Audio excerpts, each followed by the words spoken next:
Promise, 2011. An EXO fanfiction by Beck. Chapter 3. Some harm, all foul.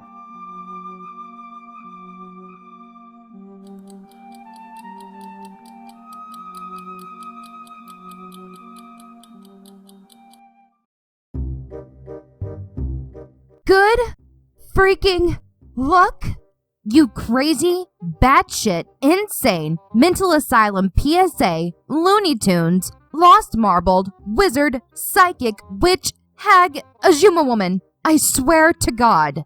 I can't even think about anything else but getting to my dansangs, if they are even here. I'm not even sure I'm in Korea at this point, or if I'm sitting in a nut house somewhere, hallucinating all of this. I start to read down the page as I cross the street, and I stop suddenly being honked at by a taxi that almost slams into me. Yeah, I'm walking here. I scream in irritated Korean. I begin to jog my way across the rest of the street. I crumble up the rules paper and envelope and throw it in my purse for now. I'm obviously, and thankfully, still my current self, as I remember Korean, which I didn't know in 2011. Finally, something helpful. I glance in a store to see my reflection as I'm rationalizing all of this. Well, I still look my future age? 25, not 18 or 19. Great. I also remember the last 7 years, or the next 7 years into the future from my current position in the timeline. My head hurts from the time travel and alcohol hangover. I'm thinking way too hard about this. I'm not Martha McFly. Dang it all. I see the store I tried to buy the aspirin in. I'm getting closer. I glance at the magazines on the street vendors, and I'm remembering things from this time in my life. This is so surreal. I see the old man that was trying to aggressively get me out of his alleyway earlier, sweeping the front of his store. I dodge out of sight quickly. I don't want him to yell at me again. I wait until he's not looking, and I dive back into the alley. I look around where I woke up, trying to find my friends. On one hand, I don't want them here. It's dangerous and crazy. But on the other hand, I'm hoping I don't have to do this alone. Plus, I don't know if what I do here could make it to where I don't even ever meet them in the future at all. My head is throbbing from all of the thinking and inner monologue. Megan? Natalie? I yell, walking further down the long alley, my shoes tapping the broken pavement, echoing off the walls.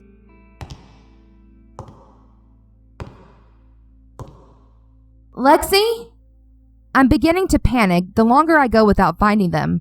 What if they are here, but they got dropped off somewhere else? There's a whole world they could be in. I start to feel a panic attack coming on, and I have to stop to slow my breathing. I rest my forehead on the brick wall, closing my eyes. Uni? I hear the most beautiful voice I've ever heard coming from the other end of a dumpster a few feet away from me. Lexie, holy hell, are you okay? I run over to her and drop down on my knees. She's sitting upright against the wall. I pull off my thin jacket and put it around her shoulders. Then I wrap her in my arms. She hugs me and chuckles. Uni, I've never drank, but is this what a hangover feels like? Oh, baby, probably. I laugh with a few tears in my eyes. What happened? Why are we outside? You don't remember anything? She shakes her head. Oh boy. Okay, well... Uni! Lexie! I snap my head down to the opposite end of the alley from where I woke up, and my tears double down my face when I see Natalie and Meg coming our way. Baby, are you okay? I quickly ask Lexie, who's still on the ground in my arms. I think so, Uni. Okay, I'll be right back. Just don't move, okay? I smile at her standing up. I turn back to the direction of my other dongsangs and begin to run to them. Meg seems to be holding up Nat with her arm around her waist, and Nat's limping. I immediately feel guilt. I did this to them. Me and my stupid, pathetic love for a man that doesn't even know of my existence. If I ever do meet you, Park Chenyol, I'm probably gonna sucker punch you. Hard. Holy crap. I'm so glad you guys are okay. I pant, flinging my arms around both of them. We hug each other tightly. What happened? I motion down to Nat's foot she's elevating, and I get on the other side of her, assisting Meg with the transport. We start to move slowly back to Lexie, who's standing up, dusting herself off. We're not sure. We both woke up over there behind that, building, back there. I look behind us at the back of the building, where the 4 buildings converging back alleys are. One of the buildings has a gate and barbed wire surrounding it. Well, she could have dropped us off somewhere less shady, I whisper under my breath. I'm not sure they realize yet what really happened here. I want to break it to them gently, even though I don't quite yet understand or accept this situation entirely myself. We meet Lexie halfway, and she joins in with another family group hug. Nat, are you okay? Meg? Yeah, we're okay, Lex-Mex. I'm not sure how I sprained my ankle, though. Did we help you finish your bottle of whiskey last night and pass out back here? This feels like a massive hangover or something. Nat laughs a bit. I bite my lip in response. Not even close. Yeah, I feel like I got hit by a bus. I'm not sure. I don't think so. I reply nervously, kicking some rocks with my red Converse. And not a bus, Meg. A giant clock, maybe. I have a poker face as I trail off and I try not to burst out laughing. What? If I can't joke in this situation, what else can I do? Cry? Scream? Pray? Ball up and refuse to life? No, not my style. I don't like this at all. I squeeze Lexie's hand to reassure her. Oni, what? A giant Wait, where's my phone? Meg pats herself down and looks around frantically. We join in looking along the alley, heading back to where they woke up. I decide to wait a bit to tell them what I think is going on. I know they'll try to throw me into a psych ward or rehab when I tell them. They'll have to come to my conclusion on their own. Hopefully they'll accept this reality so we can move on faster to find a solution. We get to the middle of the back of the 4 buildings, and after 5 minutes of looking, I spot her phone on the ground in some tall grass next to the fence with surrounding barbed wire. Oh, Meg, I see it. Hang on. I'll get it. I unlatch my arm from around Nat and Lexie and trot over to where I saw the phone. Every second I'm outside, I'm getting more and more cold. My lips are trembling uncontrollably. I'm not really paying attention as I lean down to pick up her dead phone. Suddenly I fall backwards, throwing Meg's phone with it, when some sort of ball hits the chain link fence right near my face. I'm about to unleash hell on whoever threw that at me, which I now see as a soccer ball that's rolling to a stop on the pavement over the fence. My head throbs in response to the sudden stimuli.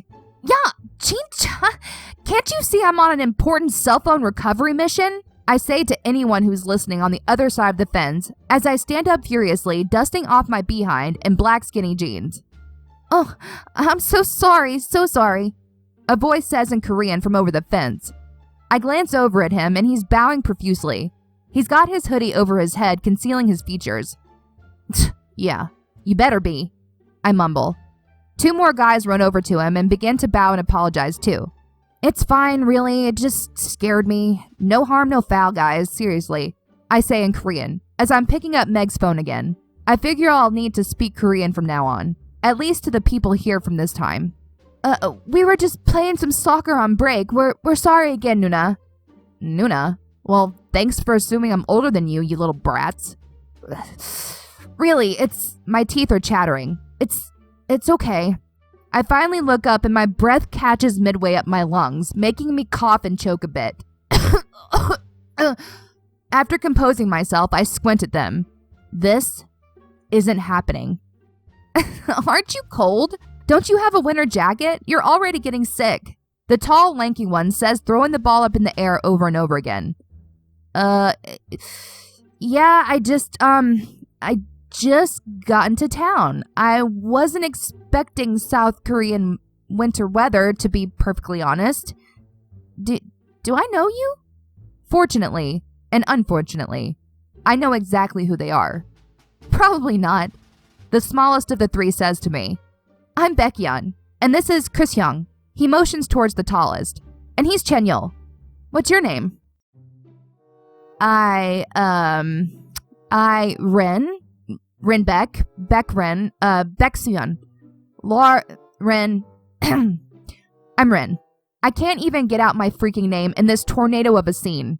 But, on the bright side, They now know my name and that I exist. Progress. I take it where I can get it, people. Touché, Gypsy Azuma. Touché. I take a look back at my dongsangs, still standing at the entrance to the alley talking amongst themselves, and then back to the 3 SM rookies behind the fence. I literally have no idea what to do at this point. These are most definitely not the seasoned, egotistical, untouchable EXO men I've been following for 6+ years. That's for sure. The same ones that looked right through us less than 24 hours ago. At this moment, I'm not sure if this is a good thing or a bad thing. Rinbeck, you're not from here, are you? Baekhyun grins. That's the understatement of the century. I chuckle anxiously, running my hands through my long red hair. They blankly stare at me, blinking their eyes. This is uncomfortable. I'm normally full of words, but I got nothing. I feel like I'm in a dream or on LSD. When I imagine the day I would meet Chanyeol and EXO, I can tell you, it wasn't like this.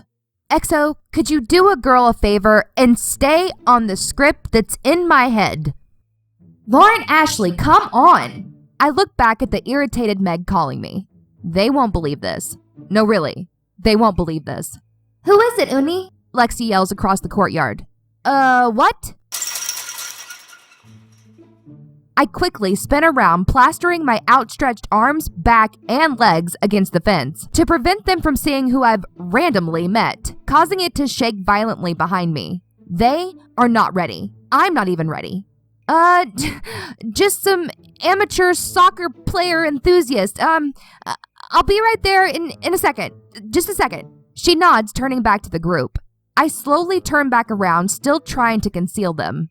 Lauren? Ashley? The boys say amongst themselves. Thanks a lot, Meg. Chris links his fingers into the fence holes, looking at me, smirking, and stepping closer. Yeah, that's my full name, but everyone just calls me Ren, though. She calls me that when she's irritated, which she obviously is. I laugh a bit as I look down at my feet and I shiver slightly. I think I like Lauren better, the young Chanyeol beams. Me too. It's exotic. Baekhyun and Chris nod. Exotic? Okay, we'll go with that. Come on, it's time for dance.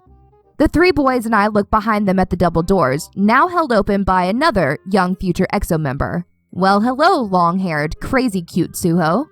Daehyung, nice to meet you, Nuna. Sorry for the ball. Baekhyun and Chanyeol wave, running off toward Suho. I wave at Suho and smile, but he doesn't acknowledge me.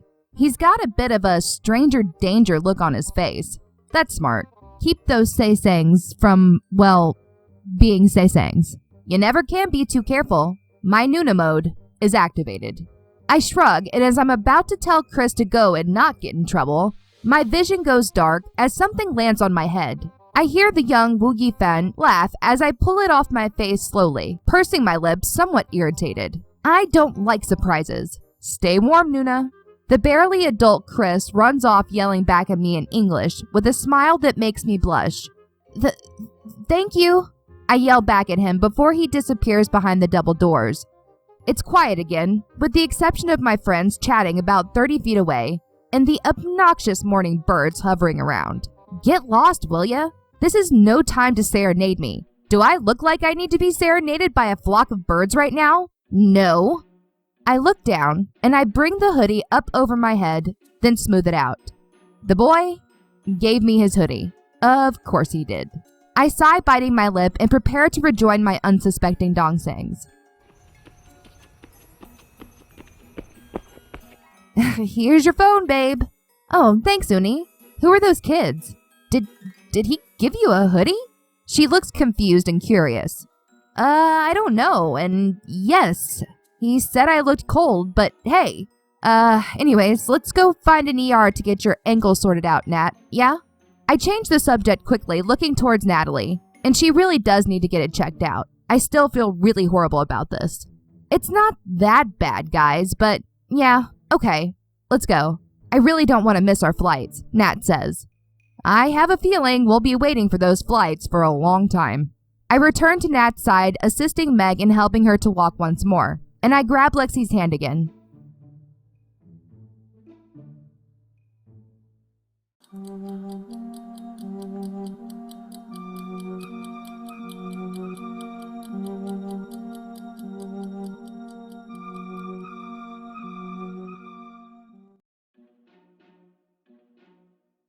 Seriously though, what happened last night? Meg chimes in halfway down the street. I'm waiting impatiently for them to get a crash course in our situation at any moment, like what happened to me earlier. I'm struggling to find an opening to tell them. Who knows? I might have just finally snapped and I'm hallucinating all of this. Oh, look, I think that's a walk-in clinic across the street. I say, pointing. It's in Hangul and English. Why is everything in Korean? Lexie questions, looking around as we walk across the street. Little Korea? Nat answers. I read about this area in my in-flight magazine on the way here. I huff in relief. Sure, we'll go with that for now.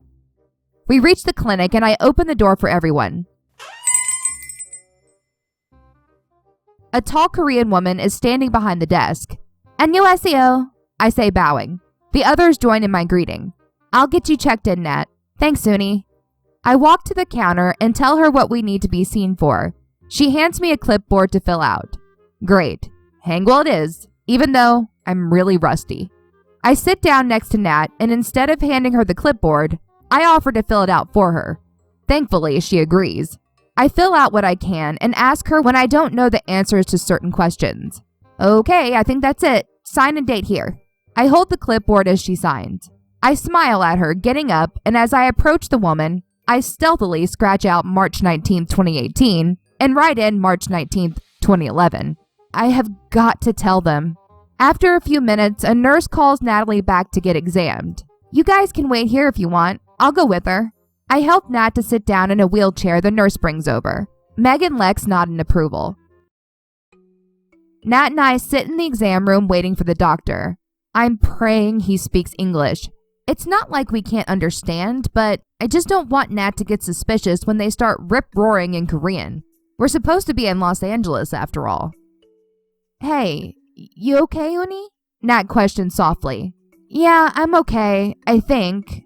I'm more worried about you, though, you klutz. I joke. She scrunches her eyebrows with a thoughtful expression, not the giggle I anticipated.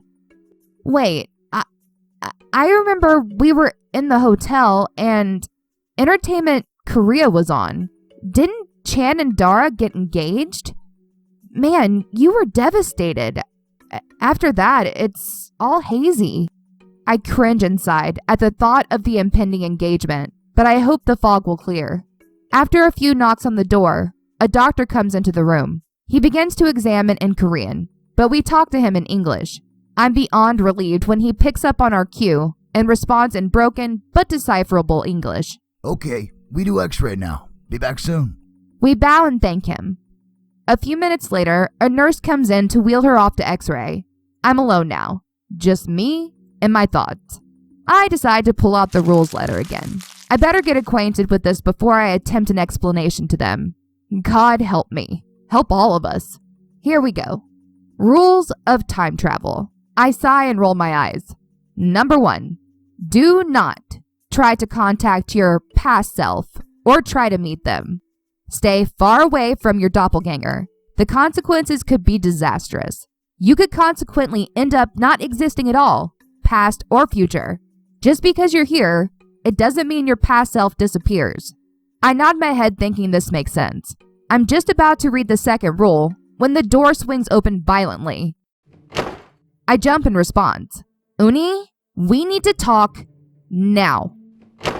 Meg and Lexie are standing there looking half panicked and half angry. I must have a horrified look on my face because I have a pretty good idea what's coming next. Go on, show her, Lexie.